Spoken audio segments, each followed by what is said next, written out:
Just when you thought the developers of Dustborn over at Red Thread Games could get any dumber, they release what may be the funniest, most absolutely unintentionally hysterical statement I think I've ever read. Filled to the brim with coping and seething to the max, it's almost like they are embodying Dustborn, the game, in real life. What's going on, guys? Welcome to another episode of Smash JT. And this came through on my Twitter earlier today, and I gotta be honest, reading through it, I thought it came from a parody account at first, because I'm like, there's no way that an actual game studio would tweet this statement out, filled so much with coping and seething that you can't help but laugh at them, even more than we already have been. Hit that subscribe, give me a like, and check out SmashJT.com for the full article discussing this statement from Red Thread Games and how hysterically hypocritical it really is.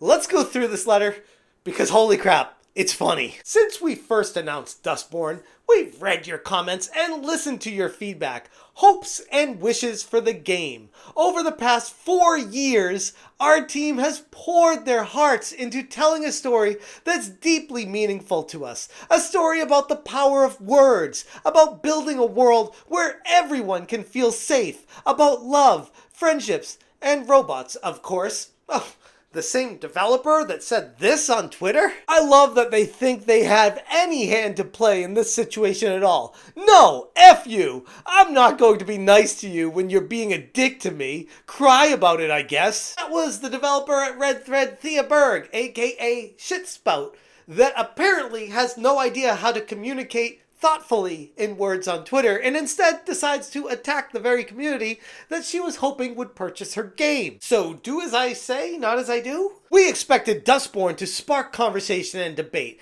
and look forward to engaging with our players in a positive and constructive fashion. Unfortunately, that conversation has been drowned out by a tidal wave of hate and abuse, and oh my god, we can't take any criticism whatsoever, because anyone that disagrees with the message that we're pushing is clearly someone that just wants to hate and abuse us, because that's what's worked in the past for our types, where we push a message to indoctrinate people and try to get them to think like we do so that we can propagate this woke mind virus on everyone. And we would have gotten away with it too if it wasn't for those darn YouTubers. We welcome thoughtful feedback and respectful criticism. Oh, okay, they do welcome thoughtful feedback and respectful criticism. Oh yeah, that's right.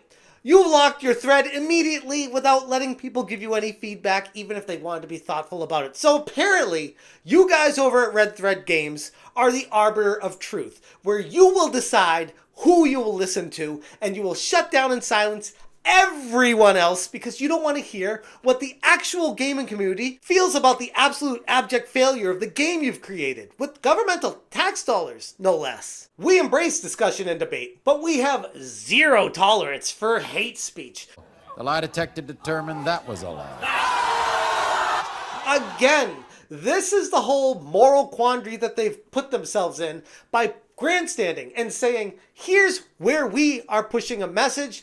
This is our game. You need to buy it because there is a very important message here where we're trying to indoctrinate gamers in our Antifa simulator to make people rise up and fight against the government and any kind of authority, and fighting back and pushing through using the power of words. That is exactly what your game was trying to do. And a lot of people took issue with that, including myself, but far more than me. In fact, far more than the all-time max player on Steam player count of 83 people felt this way about your game. In addition to saying they have zero tolerance for hate speech, they go on to say they have zero tolerance for harassment and threats of any kind. Those who engage in such behavior will be removed from our community. Again, with the we are the arbiter of truth. We are the authority that you will respect because we know what is right, and everyone else out there can go pound sand because we are the creators of this game, and we want to make sure that the message that we're pushing does not get tampered from people in the community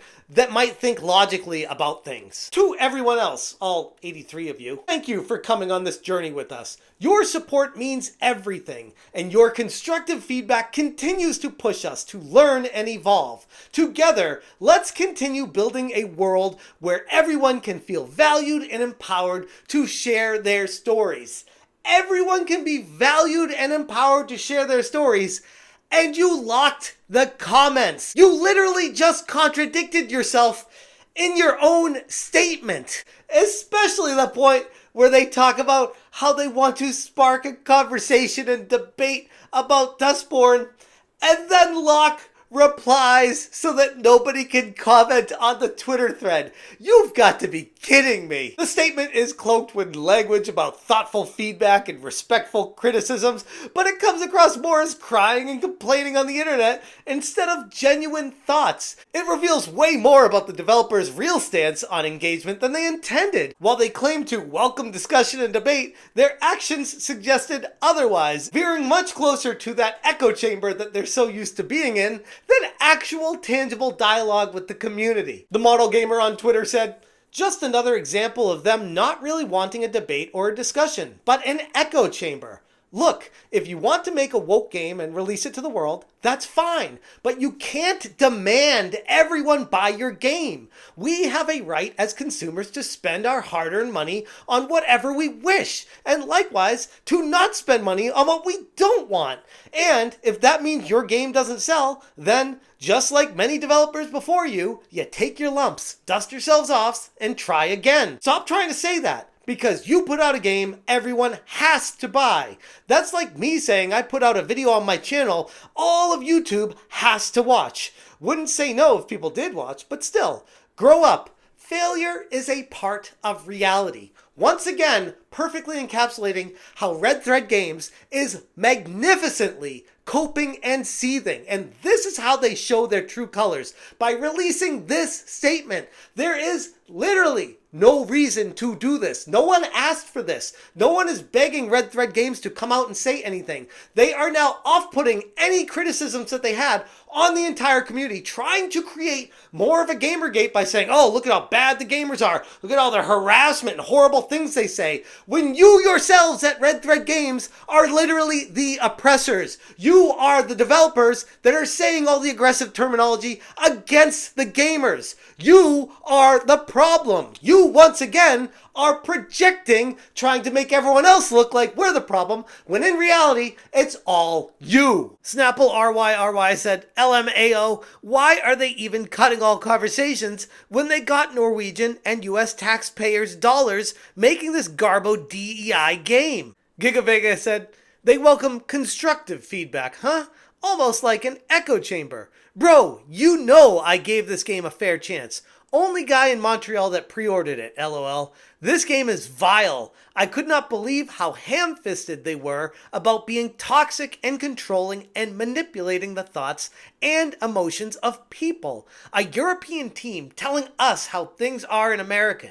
I'm a Canadian. I have a closer relationship to you guys than they could ever wish. A sick team. I called them sick in a post since we cannot comment on their posts. And just think about the irony from the game that they made themselves, how they called bullying a special ability.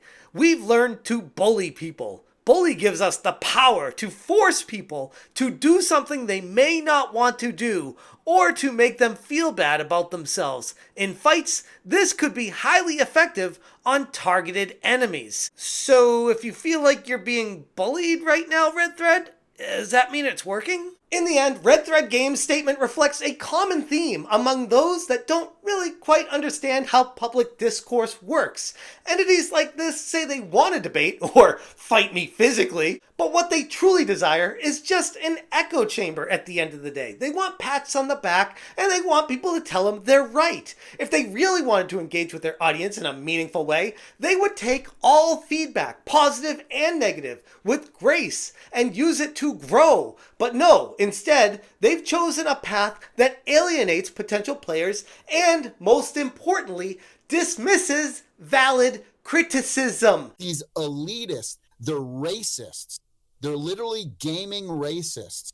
The entire reason that the gaming community cares about any of this in the first place, because you might take it as, oh, they're harassing us and being mean to us and saying awful things to us, but at the end of the day, I'd like to think most gamers have their heart in the right place and they just want to push the industry further in a better place, something that your game did the opposite of.